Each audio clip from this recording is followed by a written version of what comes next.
বন্ধুরা, অবশেষে আমরা অনেক চড়াই উতরাই পার হয়ে মোটামুটি একটা রাস্তায় এসে পড়লাম। এখান থেকে আমাদের গন্তব্য বাদিকে।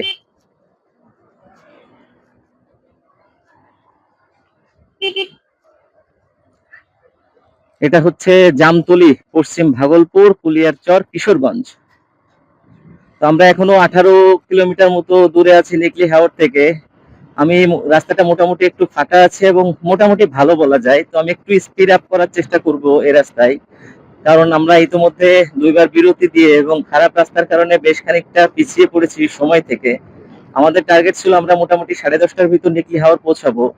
এখন মনে হচ্ছে যে আমাদের পৌঁছাতে প্রায় 11টা বেজে যাবে। আর রাস্তাটা প্রথমে মনে হয়েছিল একটু ভালো, কিন্তু এখন এসে আবার ভাঙাচোরা।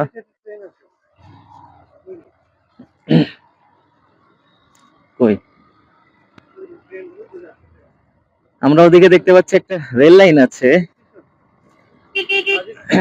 বাজিতপুর রেল স্টেশন সামনেই। ওদিকে একটা ট্রেন দেখছি ধীরে ধীরে যাচ্ছে, হয়তো বাজিতপুর স্টেশনে দাঁড়াবে।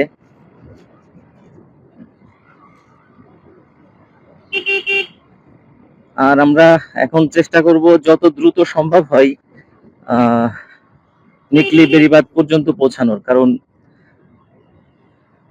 আমাদের যে টার্গেট ছিল আমরা টার্গেট থেকে ইতিমধ্যে প্রায় 1 ঘন্টা পিছনে পড়ে গিয়েছি।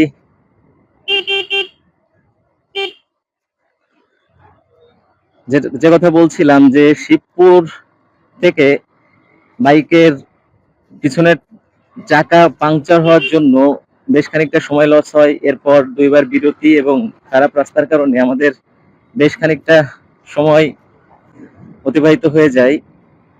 তো এখন চেষ্টা করব যত দ্রুত সম্ভব হয় নিকলি বেড়িবাঁধ পর্যন্ত যেতে। আসলে অপরিচিত রাস্তায় যখন মার্কিং ছাড়া স্পিড ব্রেকার থাকে তখন কিরকম ভয়ঙ্কর পরিস্থিতি হতে পারে সেটা আপনারা হয়তো জানেন।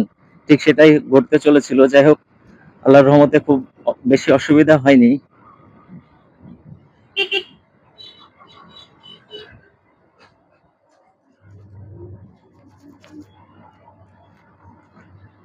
দেখতে পাচ্ছেন ট্রেন যাচ্ছে ওদিক দিয়ে।